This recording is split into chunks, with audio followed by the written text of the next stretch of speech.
अगल से चूमैहा भाभी बगल से चूमैहा हो।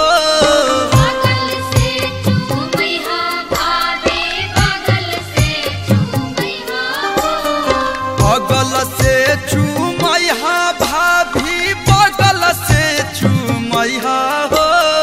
भैया लोग के छुअल जो बना माथे जनी ठेकैहा हो।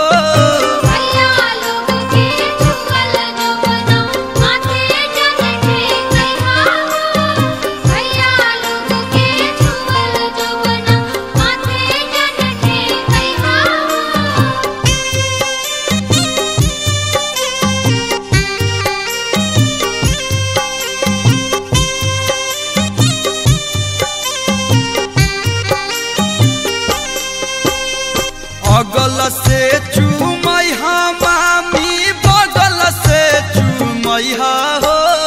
बगल से चूमैहा मामी बगल से चूमैहा हो। अगल से चूमैहा मामी बगल से चूमैहा हो। मामा लोग के छुअल जो बना माथे जनी ठेक